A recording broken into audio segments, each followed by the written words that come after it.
All right, we are live, and I'm here with one of my good friends, Ethan Nelson. What's going on, dude? Bro, it's chilling. About to have, I think, an insane conversation. So, Ethan and I know each other through actually John Arnold, who was just on the podcast a couple weeks ago. But Ethan is a student of Robert Bea, who is my main spiritual teacher, has been for years, and Robert Bea was, I guess you could call him a Buddha Dharma teacher, but he goes above and beyond and, in my opinion, has actually created a new flavor of Buddhism. And we'll get into that, but the main foundation of the teachings of this teacher, Robert Bea, is a thorough, deep, radical understanding of the emptiness of all phenomena. That includes self, that includes world, that includes time, that includes trauma, that includes death. Everything inherently empty. So, Ethan, I want to pass the ball to you and see, like, how would you describe what emptiness is to somebody who's never even heard of it? Emptiness. I mean, it's a very difficult one to describe. Inherently. Mm-hmm. I would say everything that you think that the world is a construct of your mind. And when you see that, it doesn't change like what you're actually experiencing in the world, but you can relate to it in a way that generates far less suffering and that opens the door for a far more beautiful, rich, profound, loving, joyous experience in relationship with things. Because like, why do we suffer? It's like we feel like there's all of these like very real forces that are like pushing in at us that we're like having to fight and be in conflict with. Yeah. And when we see them more clearly, and this is the thing, a lot of meditation is just follow your breath. It's like, cool, like do that, but you want to actually figure out how to see the things in your experience in a different way, which is far different from just quieting your mind. Well said. Well said. And ultimately, emptiness, as I would define it, is like recognizing that nothing possesses any sort of inherent reality beyond my own mind creating it. We could say it's all in your head, all of it. And not just what we are consciously aware of, but the unconscious conditioning and constructs and belief systems that we inhabit, again, unconsciously. We don't even see it. But recognizing those also don't exist beyond our mind. So there's this intricate relationship between seeing the emptiness of things and seeing the emptiness of self. And so people often are like, the self is an illusion. It's like, cool, is that actually a lived experience for you right now? Yeah. And how do you actually recognize the illusory nature of the self? You see the illusory nature of phenomenon and how that's connected to your sense of self. And so a great example is, let's say, let's go back to like, what is Buddhism? What is the core tenet of Buddhism? When you cling, you suffer. When you cling onto things, when you want things to be different than they are, you suffer. Great insight, right? You've been exposed to Buddhism, you've learned that insight. But the thing is like, how do you actually let go of that clinging? Right. A lot of times we get in these Buddhist circles, right? And we're like, oh, let me just like, this is what, like, why Robert Bea was so revolutionary to me is because through the last like 10 years of grappling with Buddhism, I'm like, let me like force myself to stop clinging. Let me like try to like do these practices, fit them into my experience so that I stop clinging. But it's like, no, that actually creates more clinging. And so it's like, you can see that clinging equals suffering, but how do you overcome that? Well, you see differently. You see that phenomena aren't as real as you think you are. Then the clinging just kind of dissolves. You're not getting rid of it. It kind of just, it's like a sandcastle, you know? So what I'm hearing, and again, the word clinging, I see, again, you're clinging to this notion of freedom. We're clinging to this idea of getting somewhere else. And we can also replace the word clinging with contraction. Exactly. We're tightening around this notion of freedom somewhere in the future. And we're actually, through that contraction and tightening, constructing suffering and constructing solidity, as though there is some solid, real, not empty goal to attain. And when we relax that contraction, of thinking that there's anywhere to go in the future, any ultimate empty freedom to attain. When we relax that, we sink into what we really are, which is formless, boundless, empty, and luminous. Always has been, always will be. And that is fundamental freedom. And that's the thing. We search for this goal, this enlightenment, this awakening, this nirvana. And that is a form of contraction. Any goal. Exactly. Right? So I want to become more healed. It's like, okay, that belief will create contraction, and will actually have a counterproductive effect. Right. If you're on this journey of healing, you're viewing your life through this journey, which creates contraction, and you don't actually end up achieving the thing that you want. And so I think we need to talk about why the recognition of emptiness is important, because I can ramble on it for days, because it's transformed my life dramatically like nothing else even came close to. And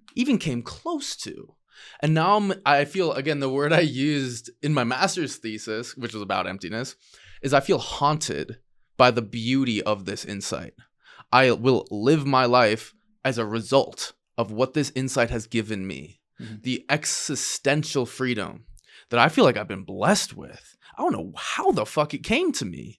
Again, specifically through his teacher, Robert Bea, because I was, like you, a student of Buddhism for a long time. And then I found Robert Bea.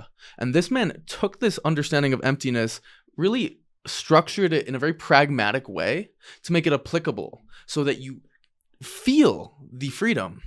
It's not a conceptual understanding. It's something you sense in your bones, that you are really deeply free, empty, again, luminous, unbound, beyond ego, beyond death. That's a real experience that I will say any human being, and I mean any human being, can taste. And in some sense, we could say, eventually, given enough lifetimes, will taste. So, why is emptiness important? Why? Why do we want to recognize the emptiness of myself? Doesn't that seem kind of weird? Why do I want to just assert that reality isn't real? Great question. Incredible question. Simply put, life gets better when you see the emptiness of things. Life gets infinitely better. I want to go actually back to one of the things you said before asking that question, then I'll answer it. Please. So you said something to the nature of like, you've been practicing Buddhism for a while, and then you started understanding and unpacking emptiness.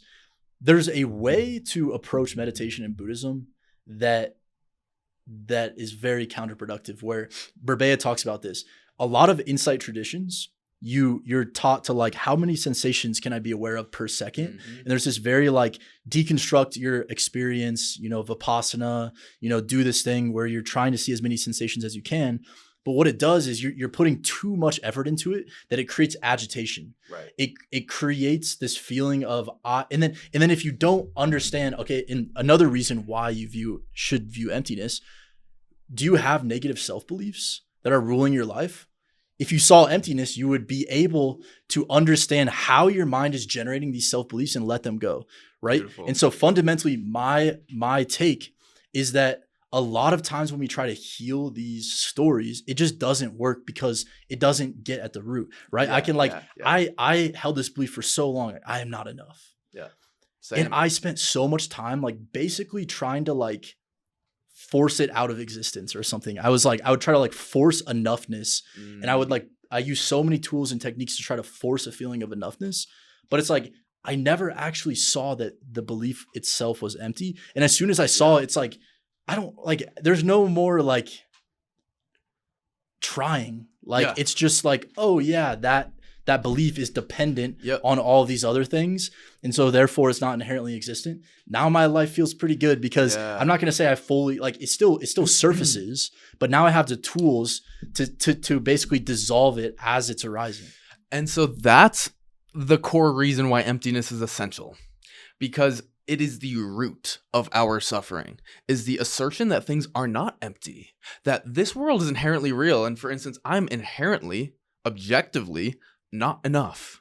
I'm a loser if I don't drive a BMW or fucking if I don't have M's in the bank or whatever your measure of success is. Recognizing that that measure of success is inherently empty is extremely liberating. You're saying, oh, that's a conditioned belief based on the culture, based on the masses of people that just believe it unconsciously, and it gets asserted as an ultimate reality.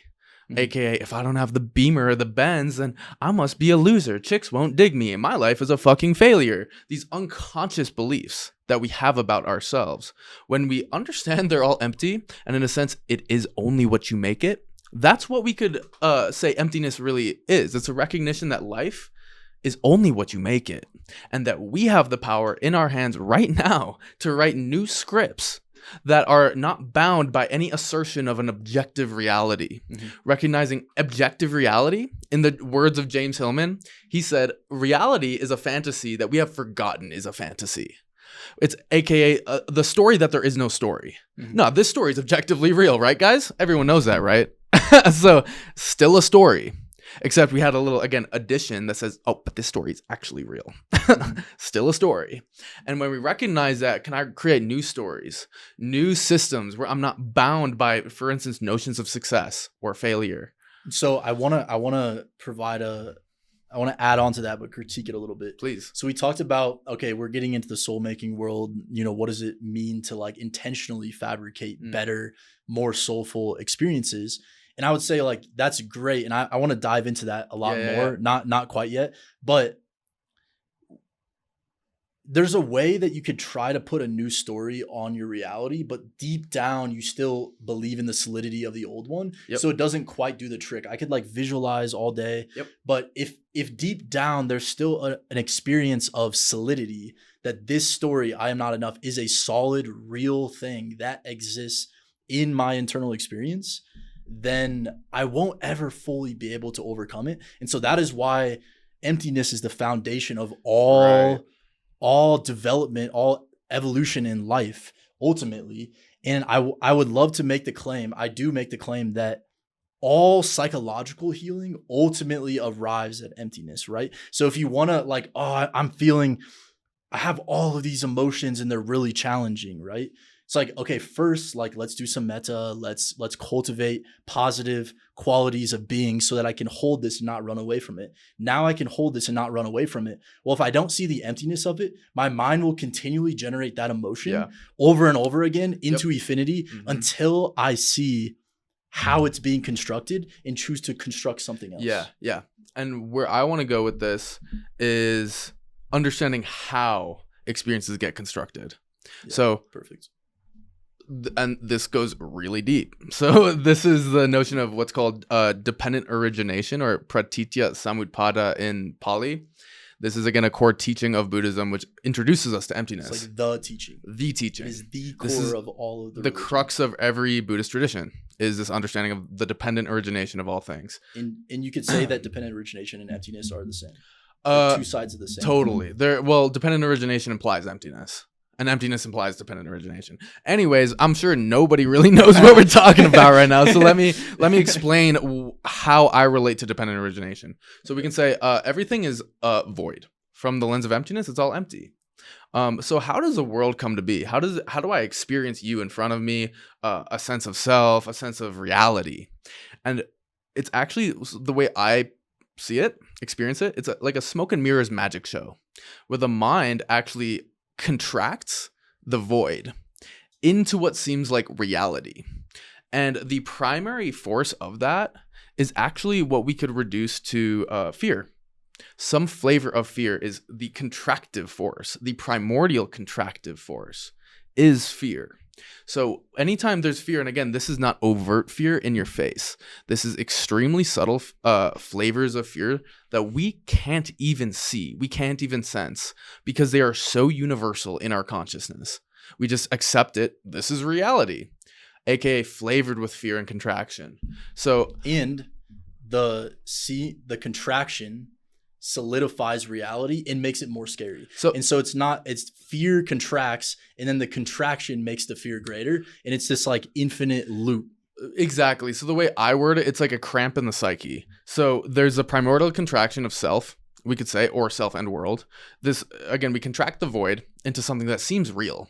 And then on top of that, because there's this solidified contraction, which also hurts. So again, when the mind contracts in fear or pain, we are actually creating suffering through the contraction. So the contraction itself hurts, and it takes, again, something abstract, makes it solid. It makes it seem really real. So again, I have this sort of cramp that I call reality. We can call it the separate ego, for instance. It hurts. It is suffering. So in a sense, we can say the experience of solidity and the experience of suffering are actually the same exact thing. Mm-hmm. Solidity is suffering and vice versa. Exactly. So when I have this primordial contraction, I now have created something that appears real that I can then resist more. And the unconscious nature of the mind is to resist the thing that hurts, aka the contraction. So I then resist my painful contraction more, making it more painful, making it more real. Because ultimately, I cannot resist and push away something that isn't real. So this is where, again, emptiness goes at the root of the primordial contraction and says it's all empty. It's all only what you make it. So our experience of, say, trauma, for instance, my trauma based on the past is actually a product of resistance, of pushing against, saying that's not acceptable in my life. That's not how things can go. And it's actually through that resistance that we create the suffering associated with trauma and the solidity and the inherent appearance of reality associated with that experience. So the world arises dependent on this magic show of push and pull. In a sense, when I push against experience, I create something to push against. And when I grasp and cling to like a person I love, an experience I love, a mind state that's enjoyable, when I cling to it, I create something real to cling to. So when we let go of the push and pull, the solidity of the world falls away. So too does the suffering. And so too does the self that could experience any push and pull, any suffering. So I want to add something. Yeah, please. So when we push and pull, that creates things a reality. It makes things more solid, as you're saying. Mm-hmm. But when we relax that clinging, it makes them slightly less solid, but there can still be that view being imposed on things very deeply. Mm-hmm. And so like, it's not enough just to relax clinging. Like you relax clinging and then you like inquire into why did the experience change? And it's actually that inquiry that is really important. Yeah. Because as Robert Bea talks about, a lot of people in the kind of spiritual world, they kind of hold as this ideal, this like simplistic mind, this simplistic, like no thought mind as the goal. But a lot of times there's still a deep sense of the solidity of all things, even when you're in that state. Yeah. And so fundamentally, you relax clinging, you do metta, you notice how your sense of self becomes more intense or less intense based on clinging. But then you actually use analysis. I think we have an aversion to like analysis and like, you know, things that use the mind because we see the mind as evil, but the mind is not evil. Mm-hmm. It's just the view that you're holding of the mind. And so there's this great metaphor that I think the Buddha uses or something, where it's like, you think of like the analytical mind, right? So it's like a stick and you have, you know, or the analysis is like a stick and then you have another stick, which is the mind. You rub them together, you make fire, and then it dissolves both of them. Ooh. And so it's like you use the mind, you use analysis to see through the solidity of things, which then calms the mind. Yep. And so you're not trying to like force a state of non-conceptuality onto yourself. You're kind of letting that organically arise by playing with the views. Yep, exactly. And so as the Buddha also said, he always would use this line, ehipassiko, which is Pali for basically come see for yourself. All this shit, it sounds hella trippy when I'm just riffing on it. This is a lived experience for me. This is not just conceptual. And this is what granted me the most profound freedom to be whatever the fuck I want, to be spiritual fuckboy, to be on the cover of Playgirl and not to be defined by any of that shit. I am empty inherently. I don't care what people think because their view of me is also, guess what? Empty. Except they don't recognize that. They think their perspective of me is really real. So for me, that allows me to let go of trying to warp anyone's perception of me. I don't give a fuck. It's all made up anyways. Whatever you think of me, whatever I think of myself, equally made up. So a really, really interesting perspective here. So you're like, other people's perspective of me, you know, they're based on ego or whatever. Something that's really interesting is once you start going into this, and once you see deeply that the self is dependently originating, you start to not really view selves and other people as well. Yeah. Because you say, oh, that person's really angry. It's like, oh, wow, that's an interesting set of causes and conditions that gave rise to this explosive anger in this other person. But there's no actually person behind the anger. And what Robert Bea would say is like, we can move to a place just from seeing clearly beyond any blame, where we say, again, everything is dependent on conditions. Like for somebody to be angry and be a piece of shit to me, I don't know, in the line at Starbucks or some shit, then it's like, what are the conditions that had to come together for that dude to just snap on me?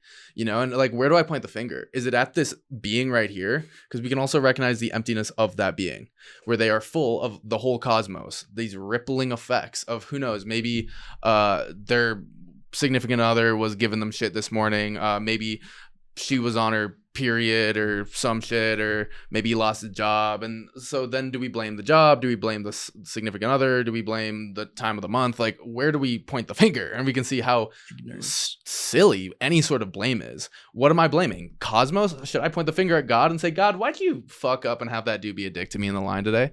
Excuse me? You know what I mean? You could like, say it's very healthy to blame ignorance. Like, boom. Yeah. Human, like, as the Buddha puts it, like, fundamental delusion. That's what we should be getting mad at. And should we be getting mad at it, or should we maybe anger isn't the right, but there's a sacred anger in that. There's a soul making type of anger where it's like, I am energized to be able to understand and work with delusion on a deeper level, because if I do that, it's going to help all beings, and you're putting it in service of all beings. So we need to point the finger at delusion, which is simply not seeing things clearly. We're taking this smoke and mirrors magic show of the mind as something literal rather than poetic. And we will get into what soul making is, because we haven't really explained what that term means. But also just in the recognition of the emptiness of any self, the question becomes, who am I? Who is this person sitting in front of me? And there's a practice that I do in meditation where you just note, not me, not mine. These emotions, these thoughts, these feelings, this narrative I have playing about my life. Ultimately, when we recognize there's no self, they could never be me or mine. So then this leads you to the question of, then who am I? What am I? And this is an invitation into a direct experience of the void. Because ultimately, you will never be able to answer that question. And when we have that experience of groundlessness of my identity, who is speaking right now? Who is speaking right now? And that's something that we have to really ask and inquire into, and not answer too quickly. Because that, again, is an invitation not just to the void, but in that void is our true nature, beyond the contraction, divinity, boundlessness, the infinite, the formless, whatever name you want to give it. You can call it God, you can call it angelic, you can call it the sacred, that which is beyond time. That is our identity. That is who is speaking. The source of consciousness, the source of creation in entirety, is speaking unfettered right now when we have this recognition of the emptiness of any sense of self. And that's my perception of me, and also of you. Like, no matter what you have in your mind, no matter what perception, empty or not, or it's just Ethan, I can see the emptiness of it through, again, certain practices where I see who in front of me, an expression of what in front of me. And this is a gateway to what we will call soul making, depth, meaning, beauty, profundity, that which nourishes the being in very deep ways, in ways that we have been cut off from in our culture, when we have reduced reality to this flat, cold, materialistic place. So the invitation into the void is an invitation to shake the hand of God, I would say. And I'm curious what you think of that. Shaking the hand of God. I will say, in seeing the emptiness of things start to get weird. For sure. When you start to dive into these insights,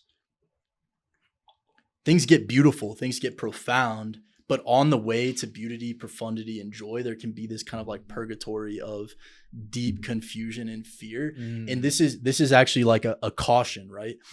There's I think Trungpa said this, like, if you're gonna go all the way. Yeah. And it's like, the risk with us talking about this right now is it's a really cool idea, but like only if you commit to fully understanding it, because you have to go through a period of like, you know, dissolving the ego, dissolving the self.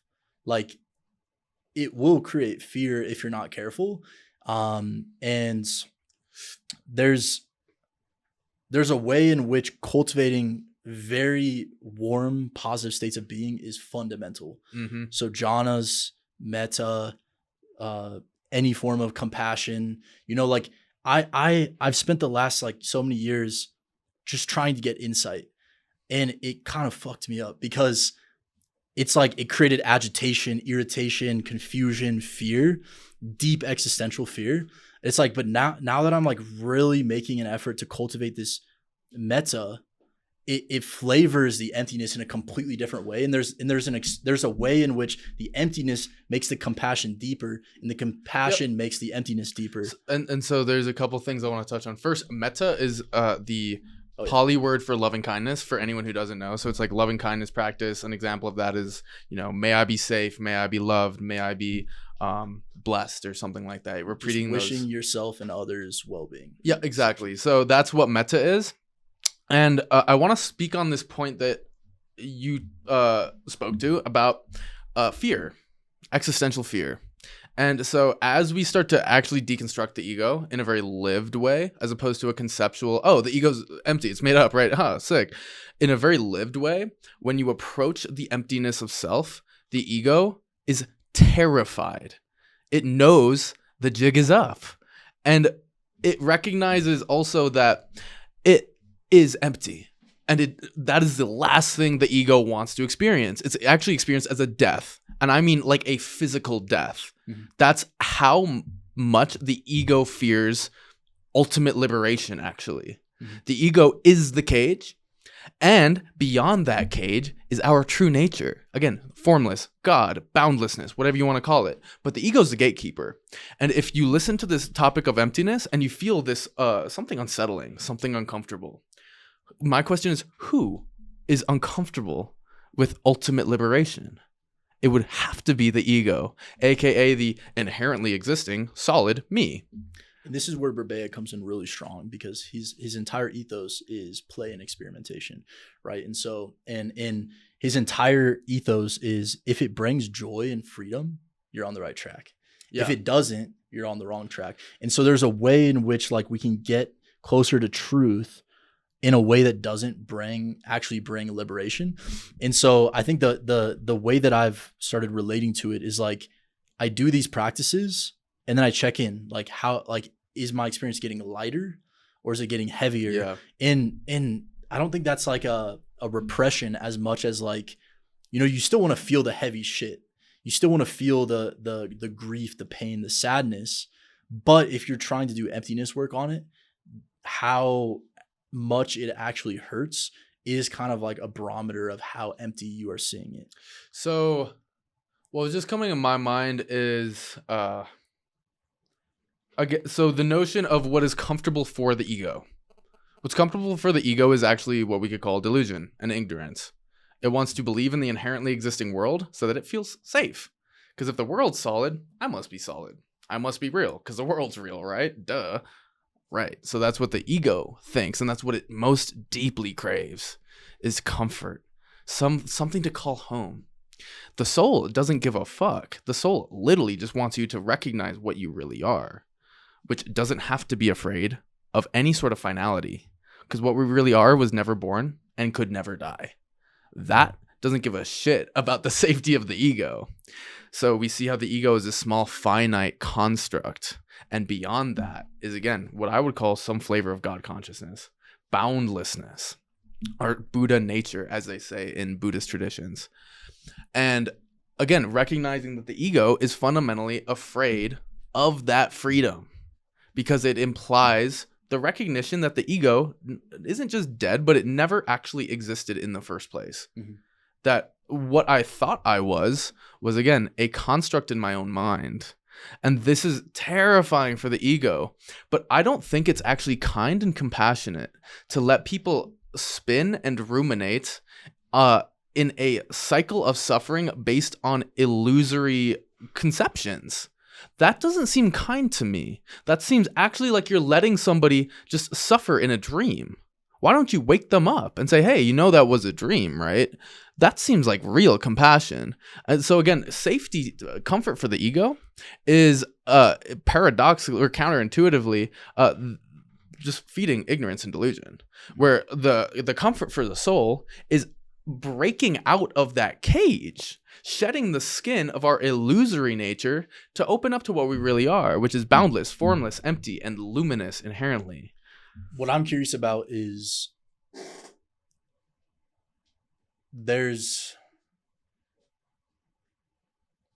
I believe the sequence almost has to go like deep compassion and then emptiness, right? Because it's like, I think I've experienced this before where if the psyche isn't like stable enough, it can actually destabilize it more and make you're like, yo, it's an illusion. Yeah. And then it's like, it actually makes that person go deeper into the illusion because it's so destabilizing. And so I think the question is like, how do you wake people up in a way that actually like stabilizes their psyche more in seeing the emptiness of it rather than completely destabilizes them? So do you know what I think? So first, I think it like relates to, are they still clinging to the desperate wish that there is a solid reality? Because if you're going to cling to that and you go deeper into emptiness, you're going to get ripped harder and harder between what what your ego wishes was real and what you deeply are becoming aware of, which is like that is. So do you see how that's the clinging and resistance? It's the clinging. And one of the things that Robert Bea talks about, which is genius, is like, why do you get afraid of letting go? Like, okay, so, you know, why do we cling? It's like we get a small amount of love from clinging. There's like a kind of twisted feeling of love that comes from clinging. Why are we afraid of letting go? Because we're going to lose this little bit of love that we have. Mm-hmm. You know, how bad would my life be if I lose this little bit of love that I have from clinging? And so how do you like wake someone up gently? I think it's you start to show them the feelings of love that they can experience. And then it's like, oh, well, there's this greater feeling of love. Oh, of course I can let go of this little small feeling of love that I have. And I actually want to go into something real quick. Please. I believe that heartbreak is the best way to wake up. Because it's like, okay, like you could wax poetic about impermanence all day. What is impermanence? Getting broken up with? That pain is impermanence. How do you deal with that pain? You come to terms with the impermanence of that experience, and you see the not self of it. And so fundamentally, I believe like when the emotions are the strongest, like there's a trap here of like trying to see the emptiness of things that like don't really impact our lives that much. Like, oh, a car is empty, a table is empty. It's like, cool. Yeah. You know?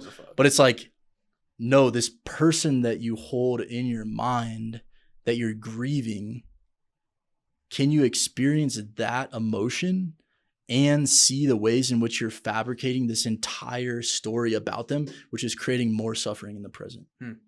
And there's a way in which like the depth of the suffering brings a depth of insight because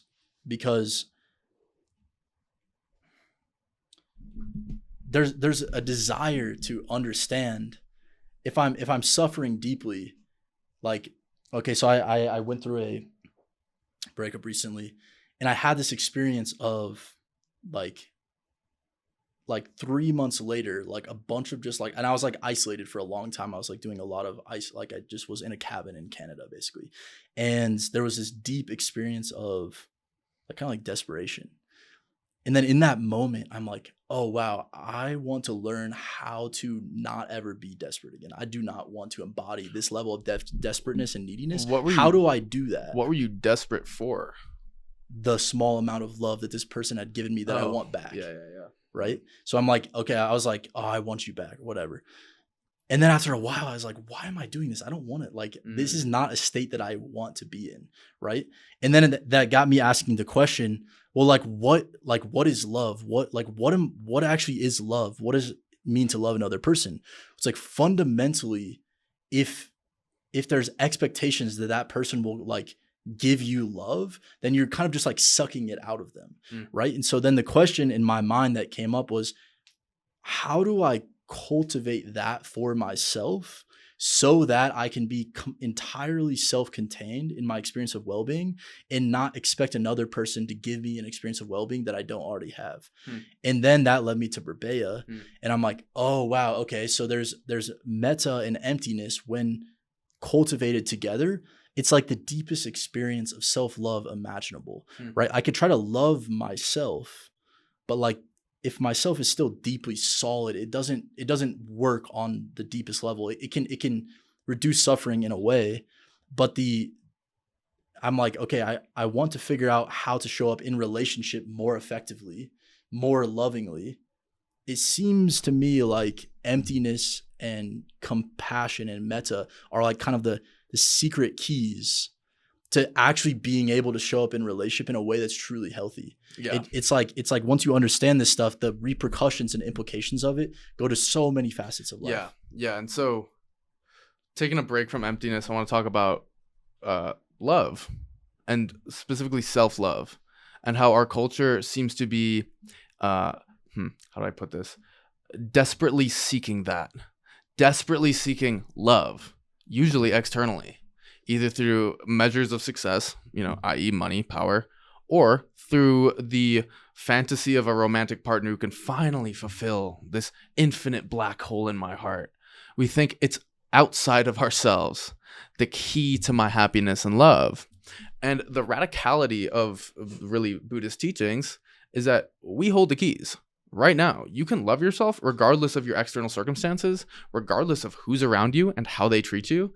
You can love yourself in a way that dramatically improves your life right now. And it builds like a muscle where the more love you send yourself, where, you know what, I'm enough, regardless of what people say, regardless of what people think, regardless of shorty who just cheated on me, doesn't matter, because I hold myself, I have myself. And what I found through doing lots of really self-love practice is this reservoir in the heart starts to build, it starts to grow, where no matter what happens to me, even again, some dude's being a dick in line, or I don't have a bunch of money in the bank and, rent's kind of tight or whatever it might be, it doesn't hurt the same way, because it's sort of being layered in this very soothing balm of love, which I have this reservoir where it's like, I'm not afraid of life in the same way, because when I can layer it in love, the arrows lose their like sharpness. The daggers don't go that deep because I have this cushion of self-love. And I think in this culture, we don't recognize that, again, we have the keys. Nobody else does. I think in this culture, the waters that we're swimming in, the belief systems that everyone seems to have, is this heavy emphasis on a romantic partner, as that's the key to happiness. That's what it looks like. That's what love is. Is it objectively? Because from the lens of emptiness, it is only what you make it. But we have this, again, collective fantasy in the modern Western, largely secular culture especially, that romantic love is now the god. No, money's not the god. Now it's my romantic partner. That's where I put all my energy.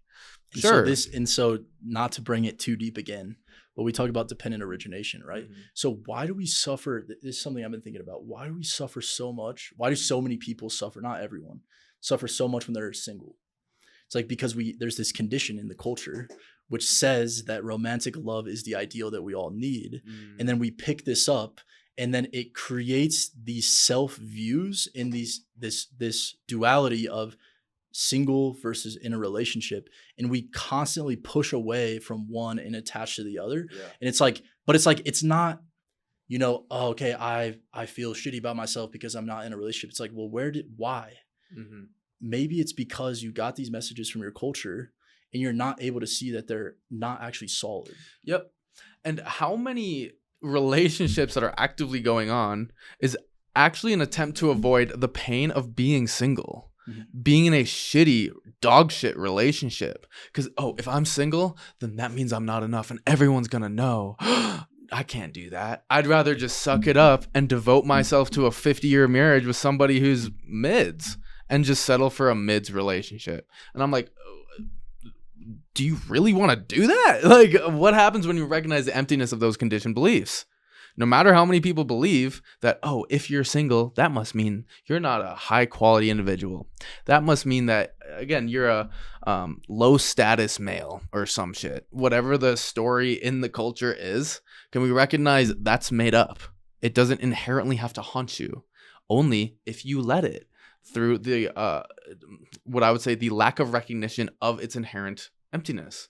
The fluidity of all experience is the gateway to our ultimate freedom, where those conditioned beliefs about what it means if I'm single, they can't touch you. Because I'm like, oh, that shit's made up. Regardless of how many people are tortured by it, still made up. You know, and that's just one example of how emptiness frees us. So this notion of emptiness, this serves as a foundation for what is now the main thrust of my spiritual practice, and I would say just my life, actually, which is, okay, so if everything's empty and it is only what you make it, what do I do? Because we have to experience some degree of a fabricated experience always. Because where there's experience, there is fabrication. There is the active construction of mental concepts and perception of those constructs. Okay. So you could say that the goal of the entirety of Buddhism as a tradition is to be able to experience the fabrications without fabricating. What does that mean? How like, that okay, like I'm experiencing things. You could say by experiencing things, I'm fabricating all these different things. Is there a way, the middle way, right? It's like, does this exist or does this not exist? Is this fabricated or unfabricated, right? I think there's a way in which we can just try to negate and see the emptiness of everything. But it's like, what is that middle way? And maybe that's where soul making comes in. But is there a way that I can engage with the world on a relative level without assuming that it's solid? And I think that's where it's like, there's this, we could go and live in caves and become monks, or we could say, wouldn't it be fun to just play in this reality without suffering at every single corner? And obviously we're all going to suffer to some degree, but life gets a lot more fun and joyous when it's like, okay, we're having this podcast. Yeah. This doesn't, like, you say something, maybe it critiques something I say. That doesn't mean something about my core essence. And I'm not going to suffer if you're like, no, that idea is wrong. I don't believe it. Yeah. And so there's a way in which, we can engage, and it's so much more joyful. And kind of like on the relationship thing as well, to touch on something, I believe like I'm still playing with this idea, but the more that you're like in that like grasping for love, like the less attractive you are to other people in general. For sure. And so it's like, if anything, letting go of the idea that being single is bad actually creates the result that you want. Well, there's this whole thing, in the kind of cringy manifestorial kind of wave you see on socials, which is like those who want nothing attract everything in the manifestation sense. And I think it's just those who want nothing, they already found what most people are looking for, which is enough. You have enough when you stop seeking it. Because anytime we want anything, there is desire. There's also suffering, just innately kind of interwoven in that desire. And there's the assertion that I'm somehow lacking something right now, i.e. that thing that I desire. So when I let go of those desires, I come back to this innate God-given wholeness that we all are. We all have access to when we let go of the craving. And that's, I think, that je ne sais quoi that chicks see. They're like, oh, what does he have? What makes him so hot? Enough. That's what he has. Because he's chilling. He doesn't need, big butt shorties. I mean, I'll take them. I'm not gonna lie. But like, but when you have enough, that's the most attractive quality. Because I would say that's what most human beings are looking for. Probably unconsciously, through the money, through the power, through the success, through the external validation. We all just want to be enough. And when you let go of wanting anything at all, where are you? He must have enough. That's how we let go. And yeah, so cultivating that enoughness is not dependent on any external circumstances. As much as we think, oh, once I get the money, or once I get Bea, or once I have the power, once everyone looks up to me, once everyone likes me, then I'm enough, right?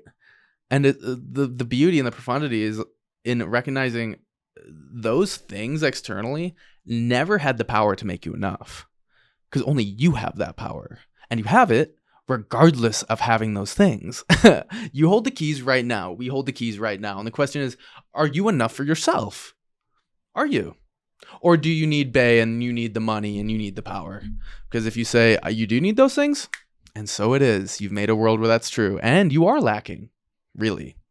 And then if I let go of those things, I come back to this radical wholeness, this glow, this golden aura starts to dawn on you, where you're good no matter what. You're good no matter if you have the external validation as far as material things or the partner, as well as mind states and emotions.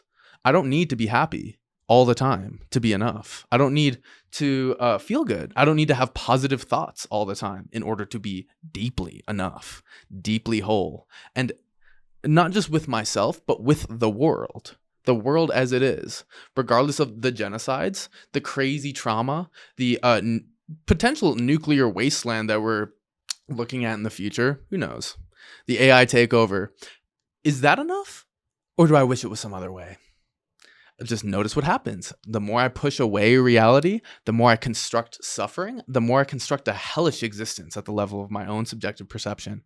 And the more I can accept the world as it is and stop wishing that it was some other way, the more this really tricky thing we can call nirvana starts to dawn on us.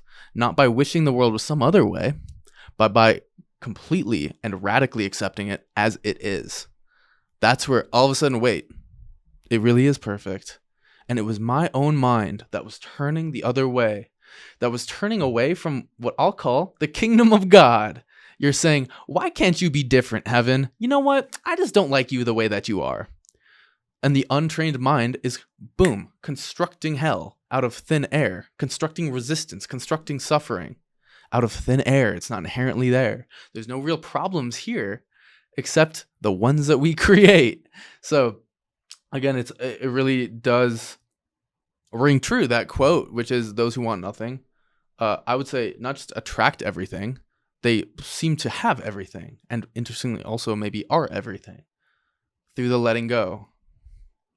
The counterintuitive thing is, I think this conception of you want nothing, you have everything it's pretty common. Like we've heard this.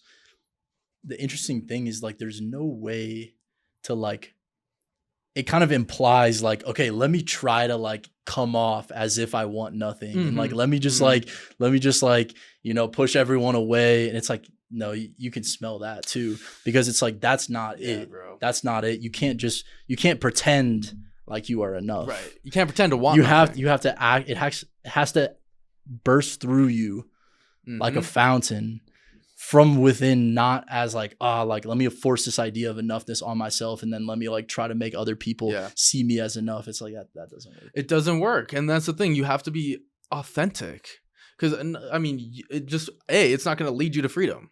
And people, like you said, can sense it. You really have to let go. And I think you spoke to something really useful earlier, which is like, how do you let go?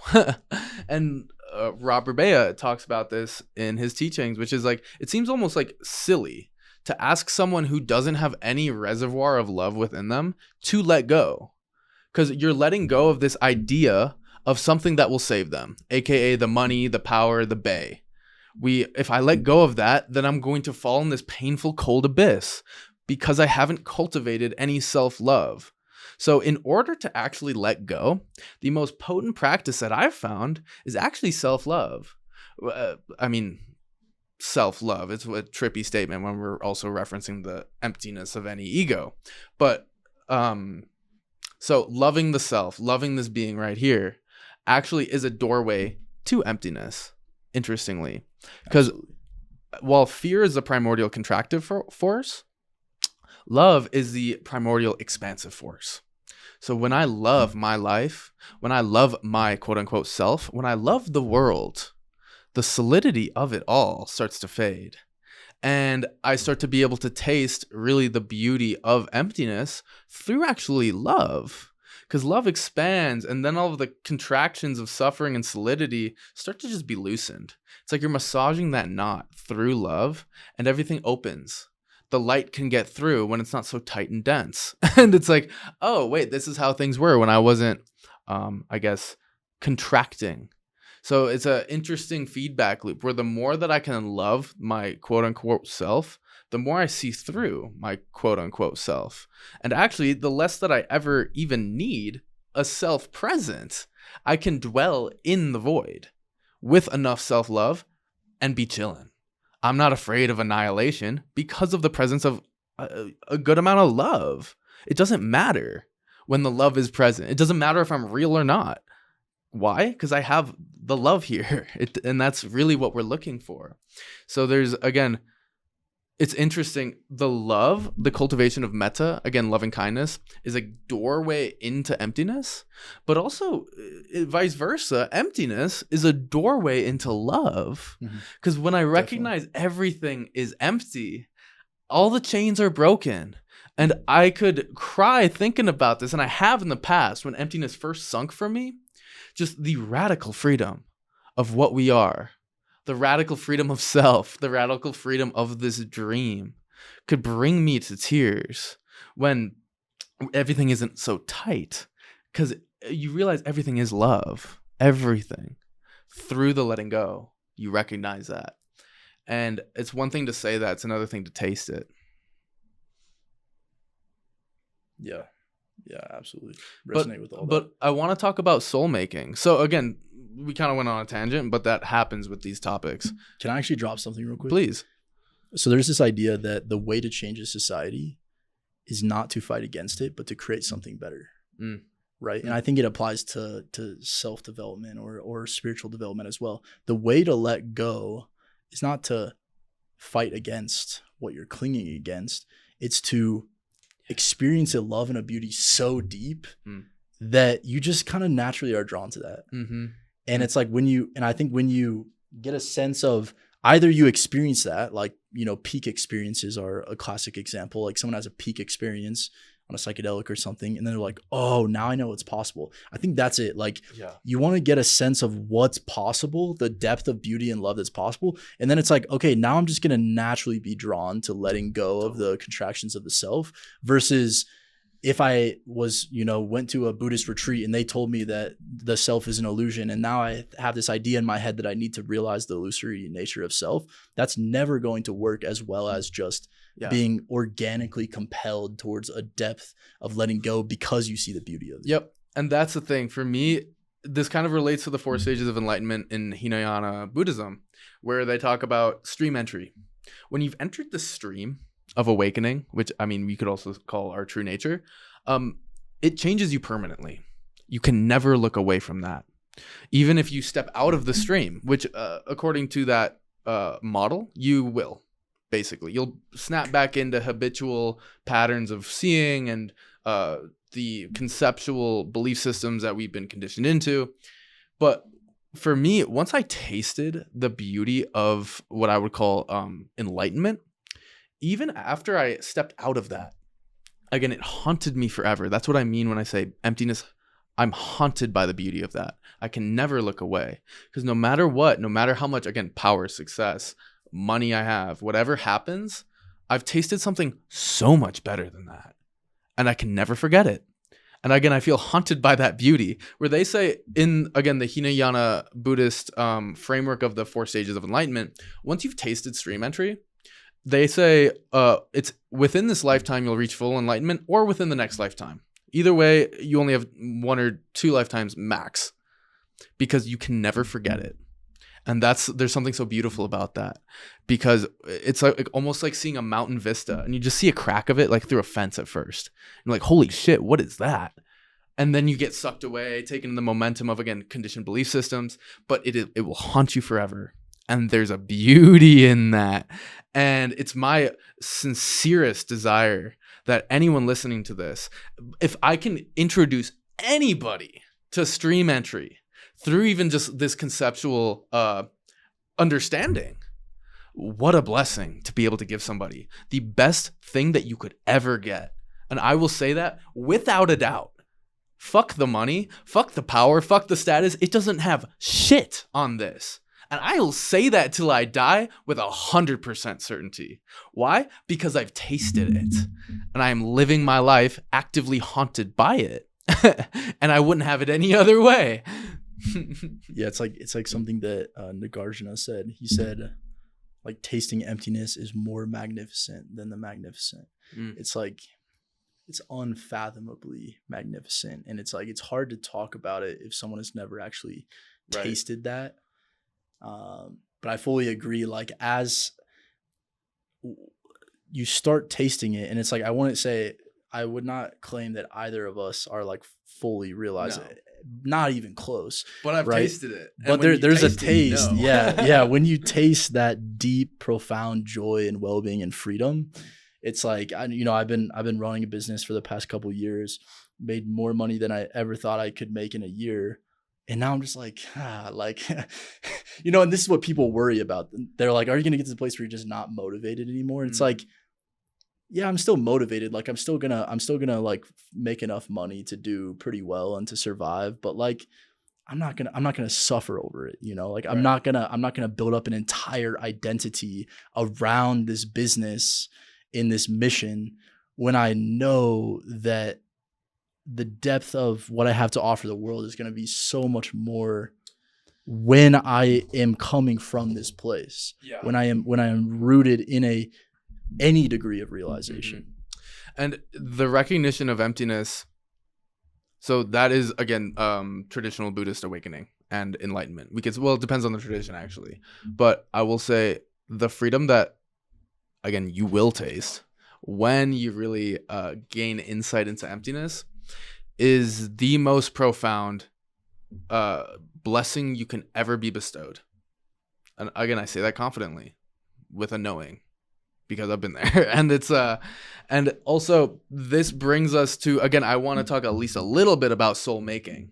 So we have another podcast coming up next week, luckily, because maybe we can go much more in depth on soul making there. But so just asserting everything is empty. It is only what you make it. It's all in your head. At that point, we get to this point of what I call, in my framework that I'm creating, liberated reconstruction. So we have been completely thoroughly liberated from the chains of reification. Reification meaning to make something abstract into something solid and concrete, aka all the conceptions floating in the mind. We tend to assume that they're objectively solid and concrete. So when we've broken those chains and recognize, oh, that's just my mind playing tricks on me. Boom. Then what? Recognizing, I think it was Thoreau that said this world is a canvas for your imagination. A blank canvas. Always has been, and actually is right now. And through the recognition of emptiness, we can sort of shake up the Etch-a-Sketch, and it all turns empty. Now what? So this is what soul making is, and this is what Robert Bea ended his life teaching, which is, okay, everything's empty. How do we then construct what I would call the most worthwhile experience? So he said that actually in his life, and I would say in mine, the end of suffering is not the most important thing. If I look back at my life, the most important thing is experiences of profound depth, meaningfulness, beauty, connection to others, myself, and the divine and the world. Those are the moments that I look back on and say, yes, thank God. It wasn't how low could I get my degree of suffering. From the, again, soul-making perspective, it actually doesn't matter about suffering or not. What matters is, did you evoke or invoke experiences of soulfulness, experiences of meaning, purpose, beauty, profundity. And for me, I get flashes of being with people that I love, being in the mountains, watching a sunset, like, again, crying. Those moments, that's what makes my life meaningful. And recognizing that those moments, they don't just come to you. They are constructed, built on certain belief systems and ideologies. For instance, if we have only the materialistic lens and we have reduced reality to that, I close a lot of doors for the soul. Where when I'm on mushrooms in the mountains and I'm speaking to the trees and I'm speaking to the wind and I'm looking at the sunset, talking to God, If I just said the world is only matter, I would never have those experiences where I'm legit talking to God and they're talking back to me, not through language, but through these deep resonances in my heart and in my fucking soul. That's an experience that we can have through the recognition of emptiness. Because if I say God's not talking to me, or I say that God is talking to me, both are equally true and equally fabricated. So at that point, we have a choice. And I would say we actually have a responsibility to let God move through us, to construct more enchanted worlds, to let God create and honor themselves, its self. The majestic, beautiful quality of this dream. Let's remember the divinity here. And so, again, recognizing that if I claim that this world is full of spirits, that I'm blessed by God, or I say that there are no gods, well, it's just science and protons and electrons. If I say that, both are equally real. The question is, what world do you want to live in? One that's enchanted? One that's beautiful? One where you are literally talking to God and you can at any time? Or one that, oh, God's not real. That's just what people in the past thought. So this is what builds soul. Experience of those deep resonances that make life meaningful. So there's something about suffering actually that evokes soul. James Hillman has a quote where he says, if there isn't a hint of longing, the soul doesn't want anything to do with it. You can think about soul music or like a soul mate. When you have that depth with somebody, there's actually a pain built into it. For instance, the love of a soulmate, a part of us recognizes it could never last. Mm-hmm. And that's part of the beauty of it. That's part of the meaning. It wouldn't be meaningful if it lasted forever. It's part of the value of it is in the heartbreak. And there's something that, again, well, the ego, it just wants to feel safe. It just wants to end suffering. When we see through the ego, I don't give a fuck. I just want to taste soul deeply. So I know this is relatively a new flavor of teachings for you from Rob, right? Mm-hmm. So this is an infinite game to understand what ideologies do I need to entertain about self, other, world that can spontaneously have these experiences of soulfulness arise. It's sort of like we're creating the soil, like fertile soil, mm-hmm. for something to sprout. And those are those experiences of deep resonance, purpose, and meaningfulness, as well as imaginal images, which is something that we can get into more in depth. But yeah. I will say, that was fascinating. I definitely want to dive deeper into that on the next We conversation. will. I did hear something from Robert Bea that really stuck with me about the imaginal, which is he had this experience of being outside and the birds were weaving a tapestry of his soul or something like that.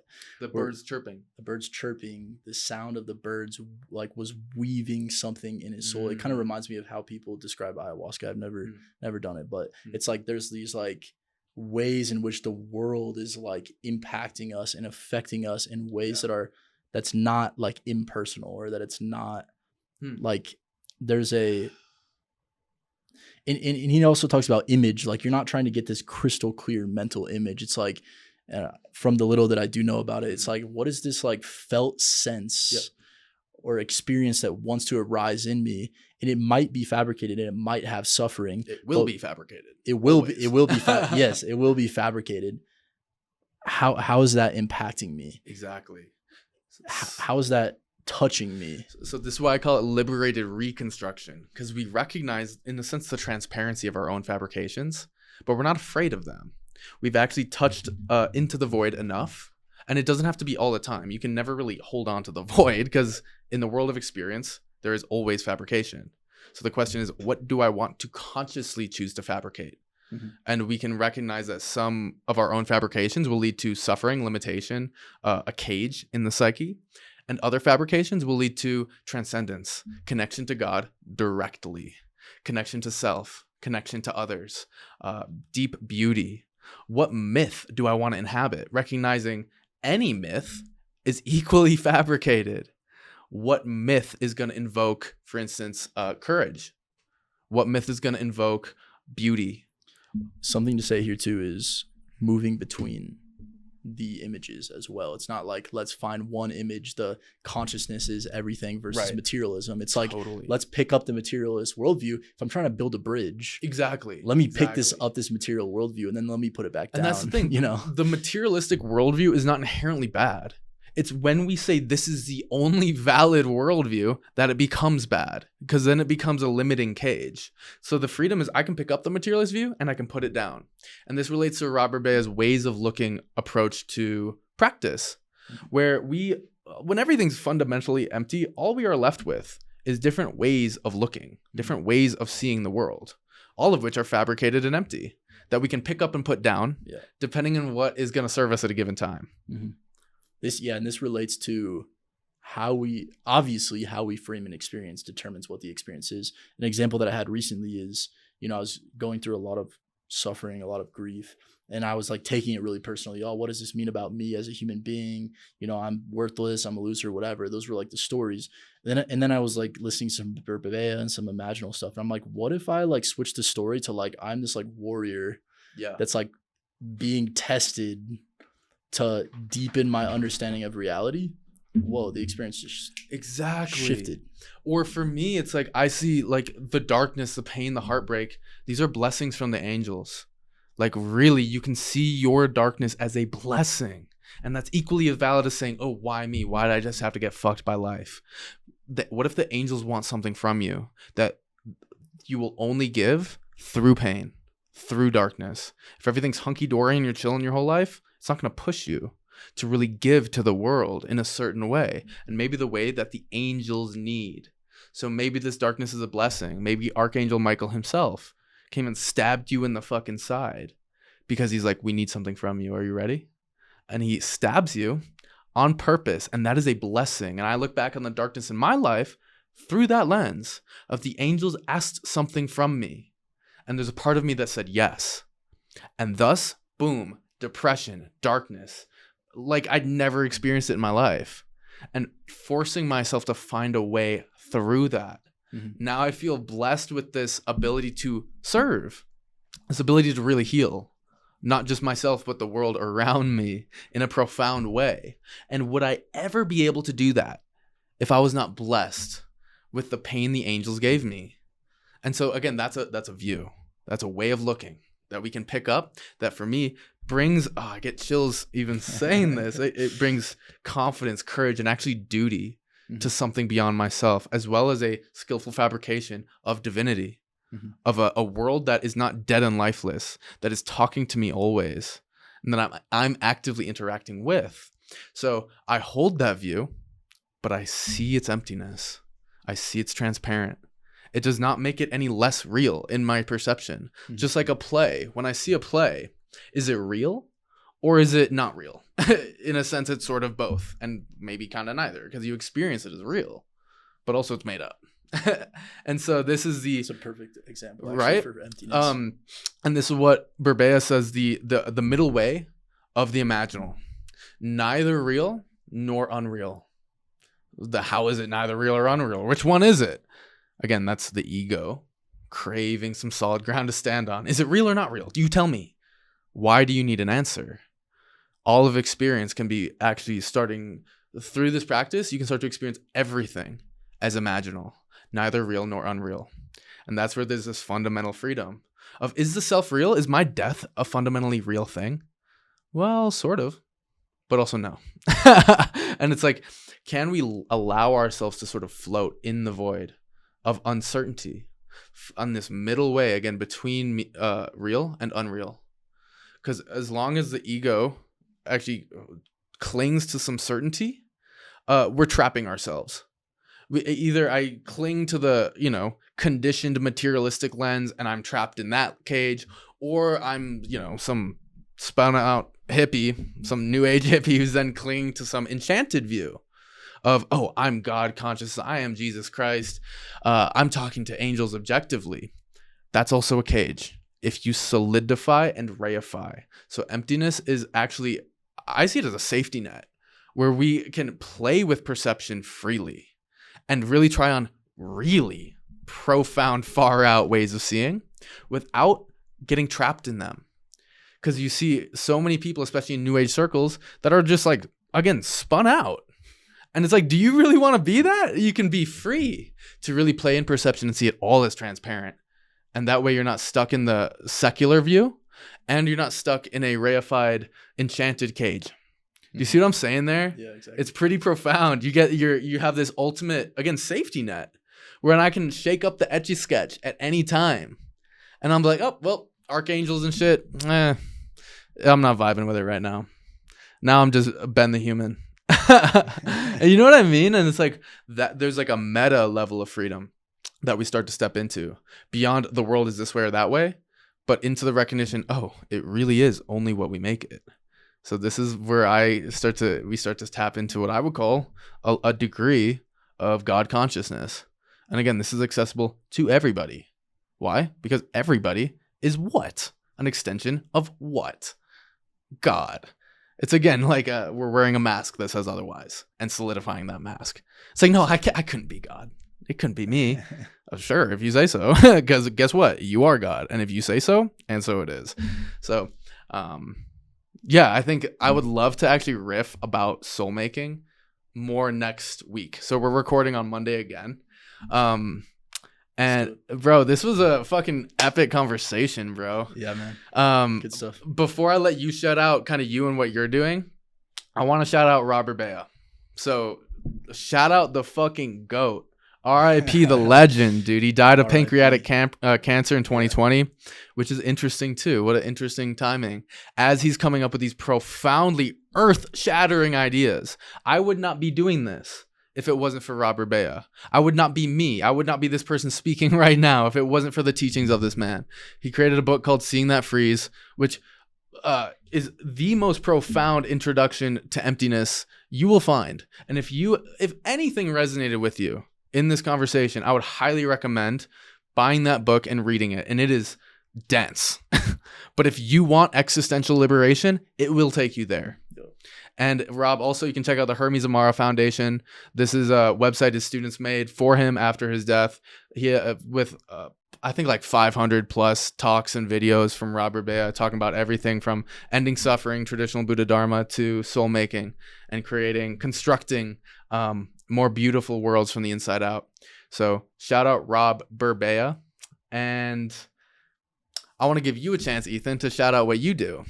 And if you want to, kind of plug any cool shit you got going on. Yeah. I don't. Oh, sick. Well, this is my man. Yeah. I have some, I'm doing some stuff, but honestly, just check out Robert Bea. Like, facts, bro. Exactly. Exactly. Check out Robert Bea. And that's the thing, bro. So Robert Bea is dead, unfortunately. So I literally, that's a part of why I'm doing this too. Because I have been shook by these teachings. And I'm like, how much of a shame would it be for it to die with him? Mm-hmm. So I'm like, dude, I know I'm not perfect. I know I don't have the comprehension of emptiness and soul making that he had. But who else is going to carry this torch? It has to be carried by people like me, people that I will also teach. And I'm learning it as I go. I'm not a fully enlightened master, whatever the fuck that even means, according to who. Again, it's all empty. So it's like, whose definition of enlightenment are we even talking about? Anyways. It's like, does it matter? Do you have does freedom? Does it matter? Exactly. How much freedom are you experiencing right now? Exactly. So these teachings, they have to be carried on. And I feel like what a blessing bestowed onto me through somehow I just got introduced to this dude, Robert Bea. And now again, I feel this duty to the image of Robert Bea, that angel incarnate. And I say that again, neither real nor unreal. Literally, I'm getting chills saying that. So what a blessing to be on this path with you, my man. And really excited to... I'm stoked, man. Yeah, bro. We'll be building some shit in the future. There will be retreats where we are going balls deep into these topics and teaching them in a way that is digestible, that, again, constructs heaven on earth from the inside out. One day at a time, baby. So... sick. Thank you so much, Ethan. And thank you so much for anyone listening. And we'll see you next week. Yeah, thanks for having me, man. Yeah.